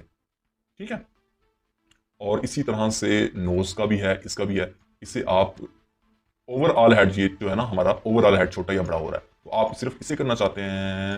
अगर यहां से नहीं हो रहा तो आप लोग इसे क्लिक करें इस वाले एरिया को, और ये देखें स्कल यहां पर ऑटोमेटिक सिलेक्ट हो गया, स्कल। ठीक है, यहां पर ऑटोमेटिक स्कल सिलेक्ट हो गया। अगर आपको यहां पर बॉडी पार्ट्स नहीं मिल रहे, आपको ढूंढने में मुश्किल हो रही है, तो आप सिलेक्शन टूल के ऊपर जाएं और कहीं पर भी आप क्लिक करें जो पार्ट आप सिलेक्ट करना चाहते हैं, जिसको बड़ा या छोटा करना चाहते हैं, तो उस पर क्लिक करें और वो यहां पर वो सिलेक्ट हो जाएगा। हम करना चाहते हैं स्कल को, तो हम ये स्कल यहां पर सिलेक्ट हो गया। अब स्कल की जो डेप्थ है, अब हम कैरेक्टर को जरा क्या करते हैं, रोटेट करके थोड़ा देखते हैं दोस्तों। रोटेट करके देखें तो ही हमें समझ आएगी अच्छे से। अब स्कल की जो हाइट है ना, उस हाइट को हमने छोटा करना है। अच्छा, एक चीज आप लोगों को यहां पर मैं टिप देता हूं, वो ये है कि स्कल की जो हाइट है यहां तक तो एंड हो गई है, -30 तक जा रही है ये, और उसके बाद ये 100 तक जा रही है सिर्फ। ठीक है, और इसके बाद भी अगर -30 के बाद भी अगर हमने इसको छोटा करना है तो वो कैसे करेंगे, वो ऐसे करेंगे कि -30 करने के बाद हम कर देंगे बेक करने के बाद वो फिर वहीं पे चली जाएगी। मतलब यहां पर तो चेंज हो गई, यहां पर उसका असर हो गया जो हमने पहले किया था। उसके बाद यहां पर हमें मजीद समझ लें कि हम इसको छोटा कर सकते हैं। समझ आ गई होगी आप लोगों को, उम्मीद है। और यहां पर हम इसको रोटेट करके देख लेते हैं। अब काफी हद तक ये अच्छा लग रहा है। ठीक है, अब हम लोग करते हैं जरा इसके फेस की सेटिंग। फेस की सेटिंग, इसका जो नोज है ना बड़ा अजीब सा लग रहा है तन्नी का, और नोज की जो डेप्थ है ना इसे थोड़ा सा बढ़ाते हैं। नोज का जो बम्प है, बम्प ये वाला एरिया होता है। ठीक है, इसे हम थोड़ा छोटा करते हैं। नोज का जो ब्रिज है, ब्रिज ये वाला ऊपर वाला एरिया होता है, ये जो ब्रिज है, ब्रिज को थोड़ा सा बड़ा करते हैं। अब नोज की जो विड्थ है ना, इससे थोड़ा सा ज्यादा करते हैं। अब देख रहे हैं ये फेस के अकॉर्डिंग काफी हद तक सेट हो चुका है, इसका जो नोज है। बाकी अगर सेटिंग भी करनी है तो वो भी आप लोग कर सकते हैं। आपको यहाँ पर ये मॉफ्स के अंदर ही आपको सारे मिल जाएंगे। बॉडी पार्ट्स को सेलेक्ट करें और यहाँ पर बड़ा या छोटा करें अपने कैरेक्टर की नीड के अकॉर्डिंग। ठीक है, अब क्या करते हैं, अब इसकी आईज के जो टेक्सचर्स है ना यार वो बड़े अजीब से लग रहे हैं, मतलब कि रियलिस्टिक नहीं लग रहे। तो हमने क्या करना है, हम यहाँ पर हमारे पास टेक्सचर्स भी बड़े हुए हैं, तो हम जाते हैं अपने एसेट्स के अंदर और उसी फोल्डर के अंदर जाते हैं कैरेक्टर क्रिएटर के अंदर। ये दरअसल मैंने पूरी सोर्स फाइल डाउनलोड की थी, ये पूरा सोर्स पैक है, देख रहे हैं ये union character creator 3.2 source pack. तो आप लोगों को ये भी मिल जाएगा, रिसोर्स पैक भी आप लोगों को फ्री में मिल जाएगा, इसका लिंक भी आपको दे देता हूं। अच्छा, अब यहां पर हम जाते हैं कैरेक्टर क्रिएटर के अंदर, टेम्पलेट्स के अंदर, यहाँ पर आइस के अंदर जाते हैं और ये सारे टेक्स्ट पड़े हैं। अच्छा, दूसरे एक और काम जो हम लोग करना भूल गए हैं वो ये है कि ये हमने अभी तक हमारा जो करेक्टर है वो CC1 बेस करेक्टर ही है।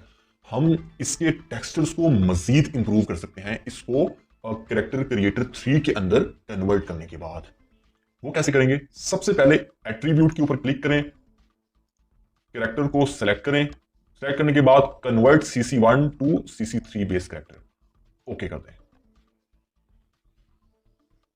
अब ये जो करेक्टर है ना हमारा, जो CC1 बेस करेक्टर था, ये CC3 बेस करेक्टर के अंदर जनाब कन्वर्ट हो चुका है।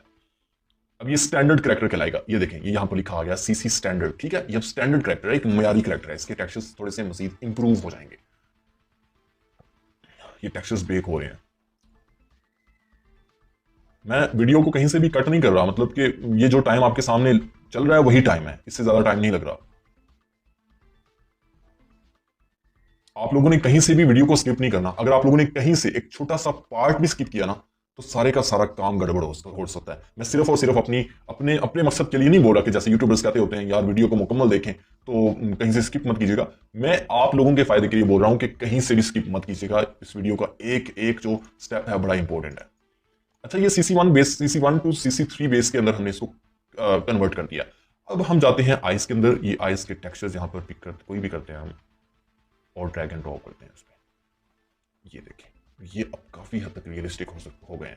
लेकिन मसला ये आ रहा है कि ये जो आई बॉल है, इस वाली आई की, ये जो हमारे पास ये राइट आई है, इसका आई बॉल जो है थोड़ा बड़ा है, तो इससे हम छोटा करते हैं। दोबारा माउस के ऊपर जाते हैं, माउस के ऊपर जाने के बाद हम जाते हैं आइस के ऊपर। अब थोड़ा नीचे की तरफ हम ड्रैग करते हैं तो यहाँ पर हमें eyeball enlarge right मिल जाएगा। ठीक है, राइट, और इसे हम थोड़ा कर देते हैं छोटा। ये छोटा हो गया। अब आपको ये आई बड़ी लग रही होगी, ये छोटी लग रही होगी, तो ये जो हमने हेड जनरेट किया था वहीं पे ये काम हुआ है। वहां पर आपने कोशिश करनी है कि दोनों आईज का जो आपने वो जो मार्कर आपको नजर आ रहे थे ब्लू वाले, उन मार्कर्स को आप लोगों ने बराबर सेलेक्ट करना है, दोनों के मतलब कि बराबर उनका एरिया सेलेक्ट हो। अच्छा, अब यहां तक तो ओके है सब। अब क्या करना है, अब ये करना है कि हमने इसे कपड़े पहनाने हैं और हेयर्स बनाने हैं। तो यही जो हमारे पास सोर्स पैक है, यहीं पर हमें जनाब हेयर्स भी मिल जाएंगे। ये हेयर्स हम इसको लगा देते हैं, ये लग गए।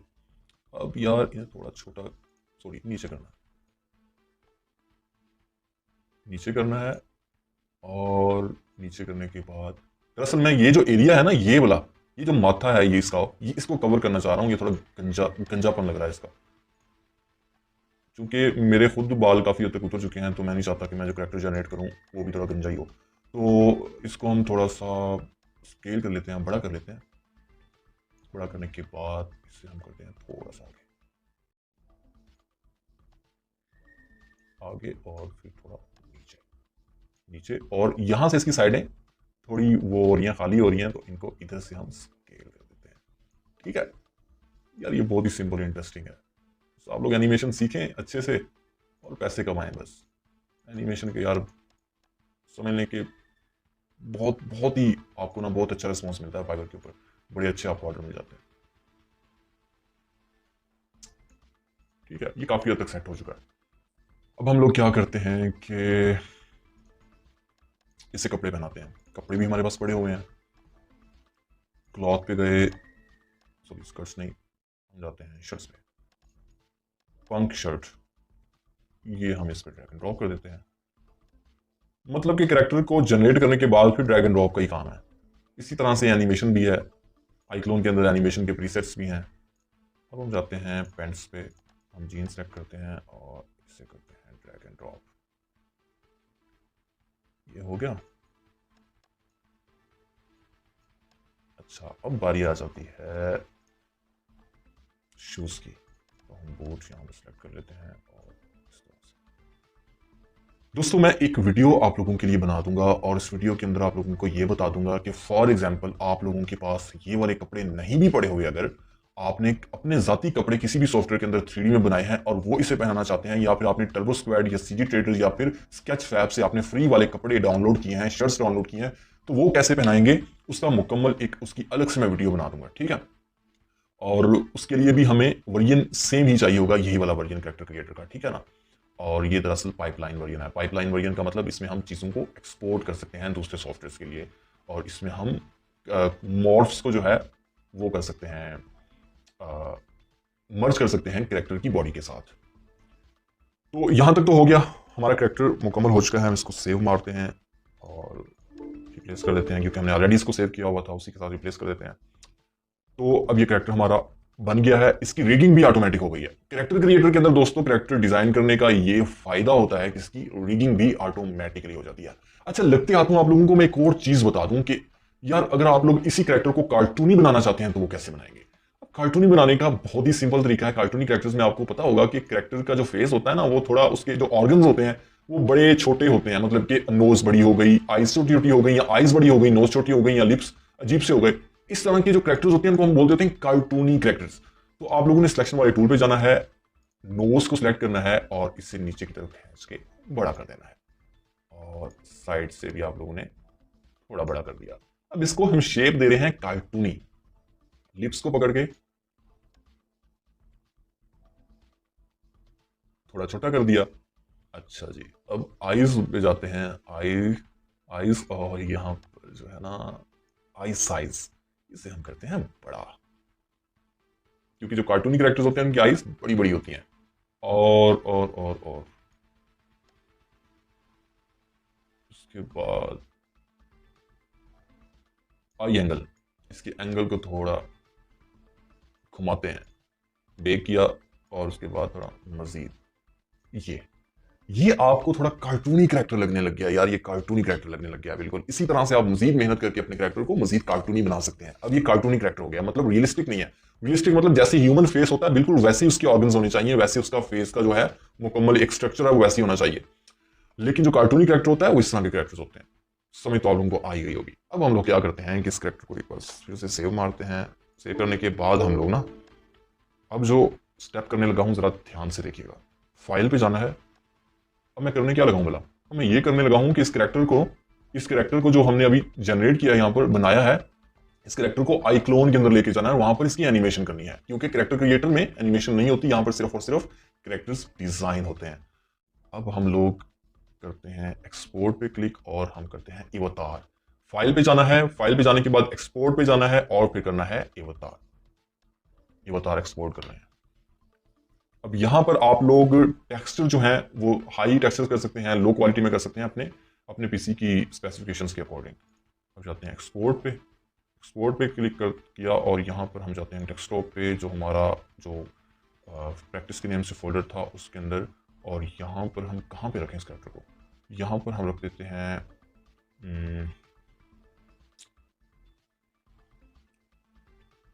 चलें अवतार, हमने बाहर ही रख दिया इसको, सब फोल्डर नहीं बनाया, बाहर रख दिया, क्योंकि हमारा एक ही कैरेक्टर है। ज्यादा कैरेक्टर्स होंगे तो सब फोल्डर बना लेंगे, आरएल हेड के सॉरी अवतार के नेम से सब फोल्डर बना के उसके अंदर सारे अवतार 1 बाय 1 बना के सेव करते जाएंगे, ठीक है। उसके बाद फिर उनको हम आइक्लोन के अंदर ड्रैग एंड ड्रॉप कर देंगे और हमारा कैरेक्टर आइक्लोन के अंदर आ जाएगा। थोड़ा सा वेट कर लें। चलें, ये हो गया कंप्लीट। अब इसे करते हैं क्लोज। अब कैरेक्टर क्रिएटर का काम नहीं है। क्लोज करने के बाद जनाबे वाला हम करते हैं आइक्लोन को ओपन।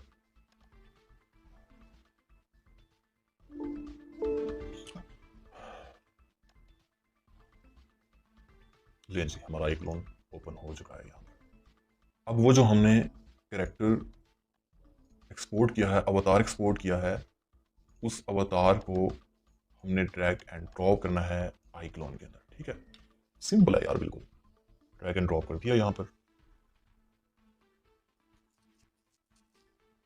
अब देखें वो जो कैरेक्टर हमने बनाया था वो कैरेक्टर यहां पर आ चुका है, iClone के अंदर वो कैरेक्टर आ चुका है। दोस्तों iClone के अंदर हम यहां पर इन्वायरमेंट भी लेके आ सकते हैं उसका इशू नहीं है, लेकिन चूंकि iClone के अंदर हमें बिल्ड इन कुछ चीजें मिल जाती हैं जो कि जैसा कि एनिमेशन के प्रीसेट्स होते हैं और कुछ कपड़े वगैरह, ये वो चीजें हमारे iClone के अंदर ही मिल जाती हैं, इसलिए iClone थोड़ा हैवी है।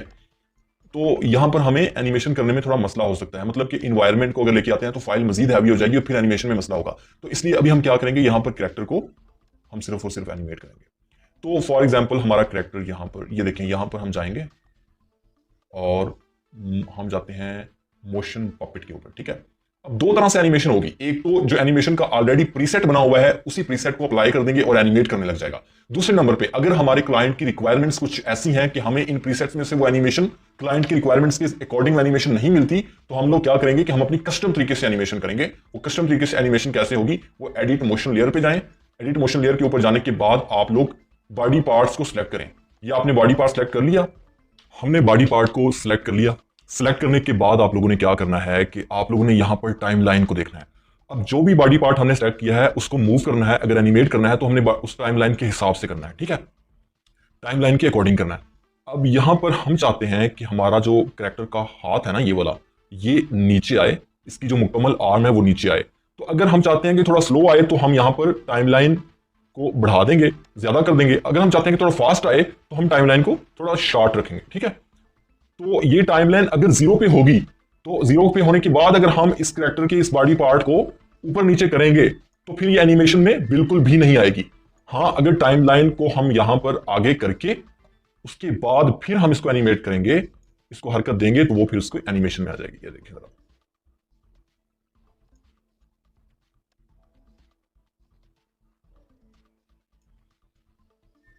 ये देखें, हमने सबसे पहले क्या किया था, सबसे पहले ये किया था कि टाइमलाइन को हमने 2 सेकंड पे रख दिया। 2 सेकंड पे रखने के बाद, टाइमलाइन को 2 सेकंड पे रखने के बाद हमने इस बॉडी पार्ट को जो है ना, टाइमलाइन को 2 सेकंड पे रखने के बाद इस बॉडी पार्ट को हमने सेलेक्ट करके नीचे किया और वो जो हमने इसको बॉडी पार्ट को नीचे किया है, इसकी जो हमने इसको हरकत दी है वो एनिमेशन में आ गई। अब देखें, इसको हम प्ले करते हैं तो वो देखें ये नीचे आ गया। तो जितनी भी चीजों को आपने यहां पर एनिमेट करना है iClone के अंदर इस टाइमलाइन के हिसाब से करना है, ठीक है। यहां पर टाइमलाइन का बड़ा चक्कर होता है। तो अगर आपको मेरे ख्याल में कोई मुश्किल हो सकती है तो सिर्फ और सिर्फ इस टाइमलाइन के हिसाब से कस्टम एनिमेशन में हो सकती है। अब आ जाते हैं हम लोग प्रीसेट की तरफ। अब इस एनिमेशन को हम करते हैं remove object animation. Right click करके अगर किसी भी ऑब्जेक्ट की ऑलरेडी हुई पड़ी एनिमेशन को रिमूव करना है तो राइट क्लिक करके रिमूव ऑब्जेक्ट एनिमेशन पे क्लिक कर देंगे। अब देखिए, अब आ जाते हैं हम एक रैंडम एनिमेशन की तरफ जो कि ऑलरेडी प्रीसेट बना हुआ है और उसकी तरफ आ जाते हैं। हम जाते हैं मोशन पपेट के ऊपर और यहां पर मोशन पपेट के ऊपर हमारे पास यहां पर हमें देखने को मिल जाएंगी सबसे पहले इडर में मतलब कैरेक्टर खड़ा हुआ है या फिर कुछ भी कर रहा है, लेकिन वो अपनी एक मतलब कि जो उसकी पोजीशन है, जो उसकी जिसकी स्टैंड वाली जो पोजीशन है उसी के अंदर वो खड़ा हुआ है। तो फिर उसका मूड मतलब गुस्सा भी हो सकता है, वो कहका लगा रहा है, वो मतलब कि थोड़ा खौफ ज़्यादा है, अफ्रेड है, वो एंग्री है, ठीक है। वो चीरिंग मतलब कि चला रहा है। उसके बाद वो डिप्रेस्ड है, थोड़ा सरप्राइज, एंग्री, आपको हर तरह की मिल जाएंगे, ठीक है। तो उसके बाद आ जाता है मूव, तो उसके बाद आ जाता है टॉक। तो सबसे पहले जो हम करेंगे वो करेंगे टॉक। इस वाली वीडियो का हम करेंगे टॉक का, मूव का, मूड का, इडल का, इन सब का जो मेथड है वो सेम है। तो आप लोग सिर्फ एक को समझ लें, बाकी चीजें भी आपको समझ आ जाएंगी। मैं आपको सारी एनिमेशंस को बार बार रिपीट नहीं करूंगा, बार बार हर एक एनिमेशन को स्टेप बाय स्टेप जो है वो दोहराऊंगा नहीं, सिर्फ और सिर्फ एक बता दूंगा, उसके अकॉर्डिंग आप लोगों ने बाकी एनिमेशंस भी बना लेनी है। तो टॉक पे क्लिक करने के बाद हम लोग जाते हैं रिकॉर्ड पे। ये देखें, ये आपको यहां पर रिकॉर्ड का नजर आ रहा है। रिकॉर्ड पे क्लिक करते हैं। हमने जो यहां पर से करना चाहते हैं, इग्नोर है ना, ये इग्नोर कर रहा है। अगर इग्नोर करना चाहते हैं इग्नोर, अगर टॉक में ये एक्सप्लेन कर रहा है, ठीक है, चीजों को एक्सप्लेन कर रहा है। यहां पर इसे करते हैं क्लिक, इसको सिलेक्ट किया। सिलेक्ट करने के बाद टाइमलाइन को 0 पे करते हैं। टाइमलाइन को 0 पे करने के बाद इसे करते हैं एक्सप्लेन वाले पे क्लिक और उसके बाद करते हैं रिकॉर्ड पे। रिकॉर्ड पे करने के बाद हम स्पेस, कीबोर्ड के ऊपर जो हमारा स्पेस वाला बटन है उसे प्रेस कर देते हैं। प्रेस करने के बाद हम जितनी इसकी एनिमेशन करना चाहते हैं उतनी कर लेते हैं, ठीक है। अब इसको हम कर देते हैं पॉज। ये 11 सेकंड की इसकी एनिमेशन हो गया जिसमें ये टॉक कर रहा है, ठीक है। अब जनाब, अब हमने सिर्फ और सिर्फ एक कैरेक्टर को, तो अंडरस्टूड बात है कि कैरेक्टर को तो हमने एनिमेट नहीं करना ना, उस कैरेक्टर को किसी इन्वायरमेंट के अंदर भी तो रखना है ना। तो किसी इन्वायरमेंट के अंदर रखने के लिए हम क्या करेंगे, हमने इसकी एनिमेशन तो यहां पर कर ली, अब हम जाते हैं फाइल के ऊपर। अब मैं क्या करने जा रहा हूं, अब मैं इस कैरेक्टर को सिनेमा 4D के अंदर लेके जा रहा हूं। सिनेमा 4D के अंदर हम वहां पर एक इन्वायरमेंट बनाएंगे और उस इन्वायरमेंट के अंदर अपने कैरेक्टर को मर्ज कर देंगे। फाइल पे जाते हैं, एक्सपोर्ट। अब एक्सपोर्ट FBX, ये एक बहुत ही कॉमन फॉर्मेट है, बहुत ही ज्यादा वेल नोन फॉर्मेट है FBX।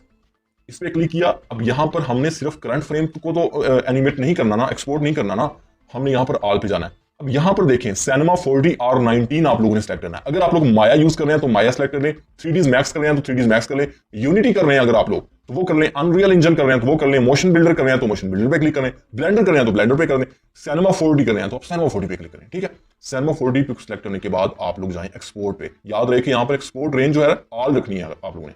तो रेंज यहां पर आप कस्टम भी इनपुट कर सकते हैं। अगर आप लोगों ने 1 फ्रेम से लेकर 200 फ्रेम तक रखनी है तो 200 फ्रेम तक भी रख सकते हैं। तो हम एक्सपोर्ट पे क्लिक करते हैं और डेस्कटॉप पे जाते हैं और प्रैक्टिस पे, और यहां पर हम एक फोल्डर बनाते हैं FBX एक्सपोर्ट अपनी याद दहानी के लिए, और यहां पर हम नाम देते हैं इस एनिमेशन को टॉप का और सेव कर देते हैं।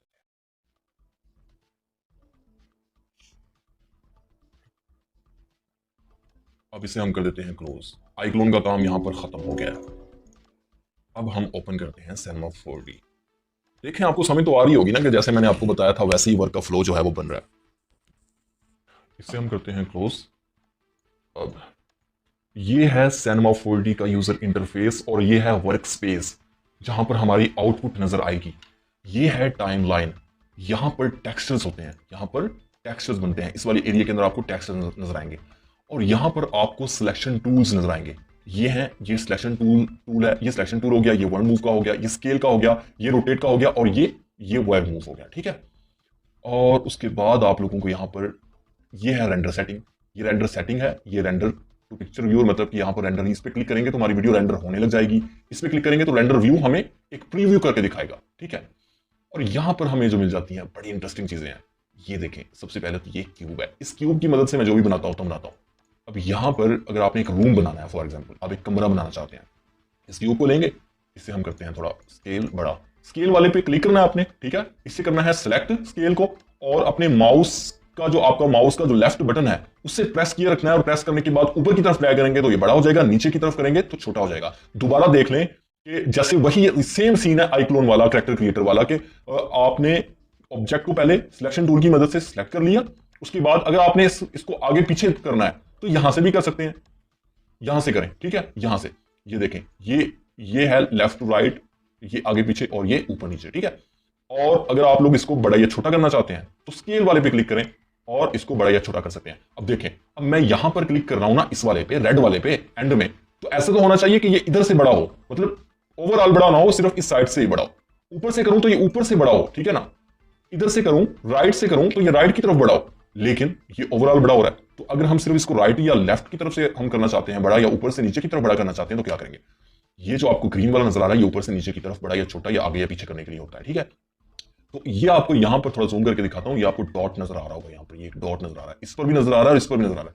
इस डॉट के ऊपर आप क्लिक करके अपने माउस के लेफ्ट बटन को प्रेस किए रखना है और ऊपर करेंगे तो ये बड़ा हो गया।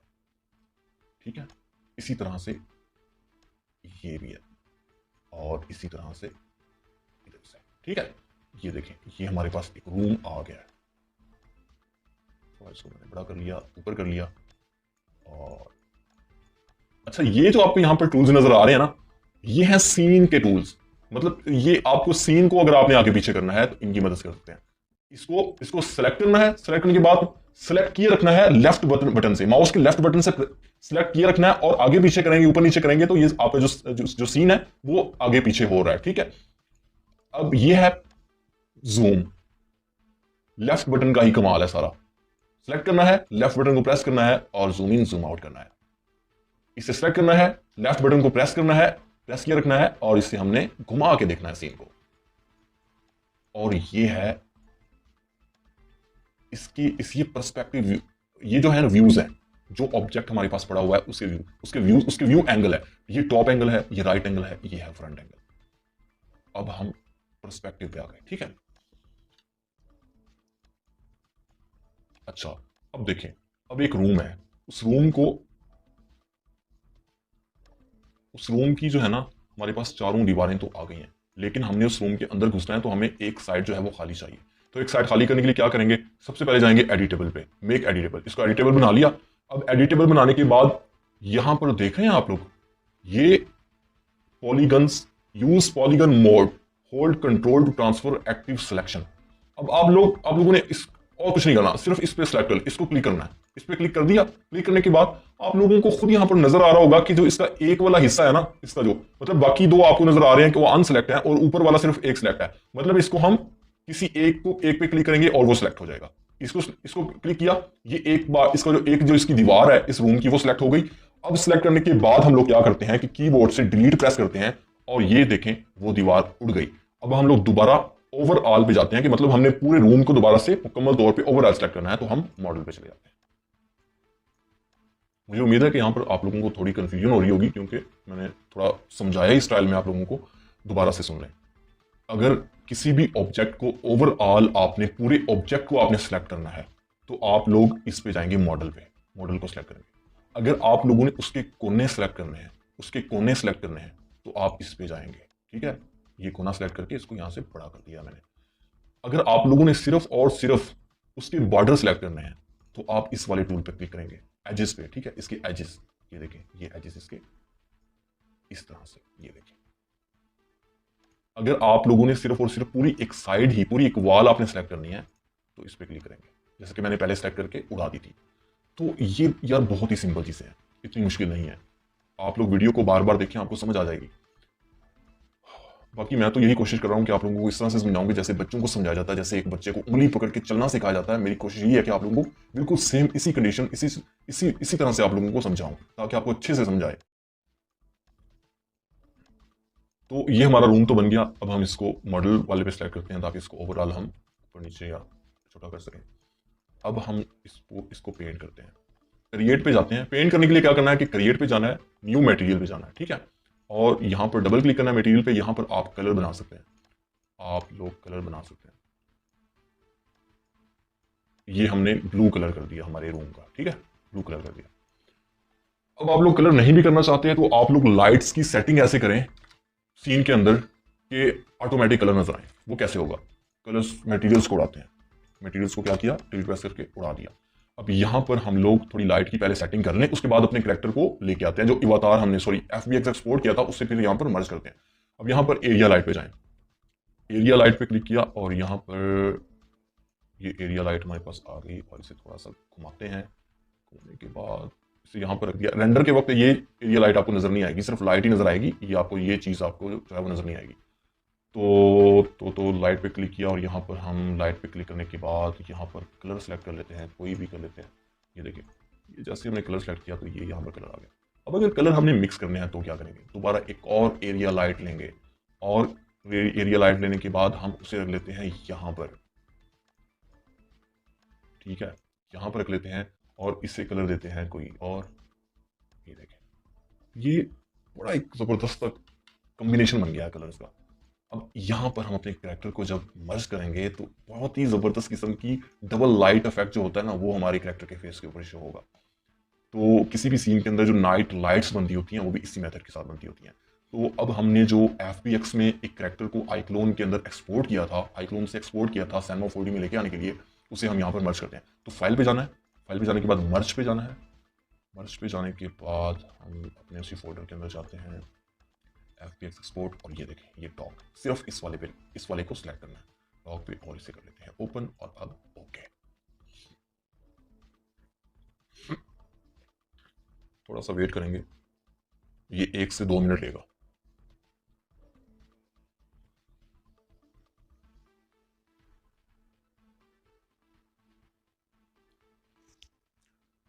तो ये कैरेक्टर हमारा यहाँ पर आ गया। इसके ये टेक्सचर्स भी ओपन हो गए। ओपन होने के बाद हमें क्या करना है, CC1 बेस टोंग, इस पे क्लिक करेंगे। कीबोर्ड पे शिफ्ट वाले बटन को प्रेस करेंगे, और उसके बाद एंड वाली लेयर को सिलेक्ट करेंगे। ये सारी लेयर सिलेक्ट हो जाएंगी, और उसके बाद इनको कर देंगे राइट क्लिक करके यहाँ पर ग्रुप, और इसे नेम देते हैं डबल क्लिक करके यहाँ पर कैरेक्टर। ठीक है, ये देखिए, अब एक थोड़ा सा यहाँ पर आपको मसला दरपेश हो सकता है, और वो ये है कि आप जैसे ही प्ले करेंगे तो करेक्टर की जो डायरेक्शन है वो चेंज हो जाएगी, जिसकी रोटेशन है सॉरी वो चेंज हो जाएगी। तो वो 90 डिग्री पे रोटेट हो गया, क्योंकि जितने भी आप करेक्टर्स आईक्लोन से लेके आएंगे सैनोफोडी के अंदर वो ऐसे ही होंगे। जब आप उनको उन करेक्टर्स को ग्रुप बना के प्ले करेंगे तो वो 90 डिग्री पे क्या होंगे, -90 डिग्री पे रोटेट हो जाएंगे। तो आपने दोबारा से 0 पे कर देना है और अप्लाई कर देना है, आपका करेक्टर सीधा हो गया। अब देखिए, अब करेक्टर का मुंह दूसरी तरफ है। अब करेक्टर को बड़ा या छोटा करना है तो वो कैसे करेंगे, रोटेट करके इसका मुंह तो चलो सीधा कर लेते हैं यहाँ पर, ये तो इजी है। और इसे थोड़ा सा जूम करके देखते हैं कहाँ पे खड़ा है ये, उसकी टांगें नीचे जा रही हैं, थोड़ा ऊपर करते हैं। ऊपर करने के बाद इसे हम यहीं पे रहने देते हैं या थोड़ा पीछे कर देते हैं ताकि ठीक से नजर आए, इसके चेहरे के ऊपर लाइट जो है वो ठीक से पड़े। ये देखें, ये हमारा करेक्टर यहाँ पर आ चुका है। अगर आप लोगों को एनिमेशन का इससे ज़्यादा आसान और प्रोफेशनल तरीका कहीं भी देखने को नहीं मिलेगा। अगर आप इस तरह की इंटरेस्टिंग वीडियोस, मजीद मालूमाती वीडियोस देखना चाहते हैं ना, तो मेरे ख्याल में आप लोगों को चैनल को लाजमी सब्सक्राइब कर लेना चाहिए, ताकि आपको बाद में ढूंढने में मुश्किल ना हो फिर मुझे। ये देखिए, हमारा करेक्टर बड़ी ज़बरदस्त किस्म का लाइट इफेक्ट इसके फेस के ऊपर पड़ रहा है। तो रेंडर व्यू करके देखते हैं कैसा दिखता है। ये देखिए, रेंडर व्यू करने के बाद ये ऐसा दिख रहा है, बाकी चीज़ें सारी गायब हो गई हैं। और असल में जैसे रेंडर होने के बाद वीडियो एक्सपोर्ट होगी और हमारे पास में फाइनल आउटपुट में इस तरह से मिलेगी, ठीक है। तो अब हम क्या करते हैं, अब हम ये करते हैं यहाँ पर के करेक्टर, ठीक है, हमारा करेक्टर जैसे देख लें, जैसे हमने एनिमेशन की थी वैसे यहाँ पर उसकी एनिमेशन आ चुकी है। तो यहाँ तक इसकी एनिमेशन है, ठीक है। अब हम क्या करते हैं, अब हम लोगों ने, हमारी एनिमेशन तो कंप्लीट हो चुकी है। अब हम यहाँ पर सिर्फ एक और काम करते हैं, ज़रा कैमरा एनिमेशन को समझ लें कि कैमरा एनिमेशन क्या होती है। दरअसल कैमरे की जो मूवमेंट होती है वो कैमरा एनिमेशन होती है, और ये बड़ी इंपॉर्टेंट होती है, एक सीन के अंदर बड़ी जान पैदा कर देती है। तो आप लोगों ने क्या करना है, फॉर एग्जाम्पल हम चाहते हैं कि ये हमारा कैमरा यहाँ से शुरू हो और इसके फेस के ऊपर आके फोकस कर ले। तो हम क्या करते हैं, हम यहाँ से सबसे पहले कैमरा सेलेक्ट करते हैं। कैमरा सेलेक्ट करने के बाद यहाँ पर इससे कर लेते हैं ऑन, ठीक है, कैमरे को ऑन कर दिया हमने। कैमरे को ऑन करने के बाद सबसे पहले तो हम इसका जो स्टार्टिंग वाला पॉइंट है वो सिलेक्ट कर लेते हैं, वहां पर सीन को एडजस्ट कर लेते हैं स्टार्टिंग पॉइंट पे। सीन को यहाँ पर फॉर एग्जांपल हमने एडजस्ट कर लिया। एडजस्ट करने के बाद हम यहाँ पर एक की फ्रेम ऐड करते हैं, यहाँ पर एक की फ्रेम ऐड कर दिया हमने, ठीक है, इस चाबी की मदद से। और उसके बाद हम इस फ्रेम को ले जाते हैं जहां तक हमारी एनिमेशन हो रही है, यहाँ पर ले जाने के बाद अब की फ्रेम ऐड नहीं करना फिलहाल। अब आपने कैमरे को पहले करना है एनिमेट, फोकस कर लेना जहां तक करना चाहते हैं, ठीक है, इस तरह से यहां तक कर लिया। अब आप लोगों ने की फ्रेम ऐड कर देना, इस चीज को बड़ी समझने की जरूरत है। ये देखिए, अब हम प्ले करते हैं तो ये हमारा कैमरे की एनिमेशन हो रही है।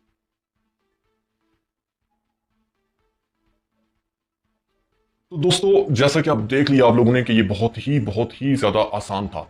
हाँ, अलबत्ता एक चीज मिस हो गई है और वो है फोटोशॉप, कि फोटोशॉप का क्या काम था। वो इतना ज्यादा काम फोटोशॉप इसके अंदर अभी था नहीं, क्योंकि हमें टेक्सचर्स को एक्सपोर्ट करने की जरूरत बिल्कुल भी नहीं पड़ी। अलबत्ता अगर हम लोग करना चाहते हैं कि टेक्सचर्स के अंदर चेंजिंग करना चाहते हैं, तो हम लोग क्या करेंगे कि आईक्लोन के अंदर हम टेक्सचर्स को एक्सपोर्ट कर लेंगे। वो बहुत ही सिंपल है। मैं उसके ऊपर एक मुकम्मल अलग से वीडियो बना दूंगा कि आपने टेक्सचर्स को कैसे एक्सपोर्ट करना है और उन टेक्सचर्स के अंदर चेंजिंग कैसे करनी है फोटोशॉप के अंदर, और फिर दोबारा उन टेक्सचर्स को सेव करके दोबारा आईक्लोन के अंदर आपने वापस कैसे लेके आने हैं, ठीक है। तो वो बहुत ही इंटरेस्टिंग और बहुत ही सिंपल है। तो ये हमारा हो गया यहां तक। अब हम निकालते हैं इसका रेंडर। रेंडर निकालने के लिए सबसे पहले हम रेंडर सेटिंग पे जाते हैं। रेंडर सेटिंग पे हम यहां पर विड्थ इनपुट करते हैं 2000, और यहां पर हाइट भी इनपुट करते हैं 2000, और इस रेशो को कर देते हैं लॉक। और यहां पर अब जो स्टैंडर्ड रेशो होती है वो सिलेक्ट करने लगे हैं 69। सबको पता है कि यही होती है स्टैंडर्ड जो यूट्यूब के लिए इस्तेमाल होती है। और फ्रेम्स कौन से हैं यार, फ्रेम 0 से लेकर हमने करने हैं, हमारी कहां तक एनिमेशन हो रही है देख लेते हैं। एनिमेशन हो रही है हमारी 340 फ्रेम तक, ठीक है। तो हम कर लेते हैं यहां पर 0 to 350 फ्रेम्स। कुछ फ्रेम जो है मैंने एक्स्ट्रा रखनी है ताकि हमारा सीन जब फेड होगा एंड में आके तो वो फ्रेम्स उस फेड के अंदर आ जाएंगे। अब यहाँ पर रेजोल्यूशन भी हम 2000 कर लेते हैं, ये आप लोगों की मर्जी है, जितनी आप लोग करना चाहें कर सकते हैं। अरे यार, ठीक है, यहाँ पर यही करनी है। उसके बाद हम आते हैं सेव के ऊपर, और यहाँ पर हम जाते हैं MP4 पे। MP4 को सिलेक्ट कर लेना है और इस पर क्लिक करना है, और ये आपको ले जाएगा अपने डेस्टिनेशन फोल्डर के अंदर। कि यहाँ पर आप इसको बताएंगे कि इस फोल्डर के अंदर हम इसको एक्सपोर्ट करना चाहते हैं, रेंडर निकालना चाहते हैं।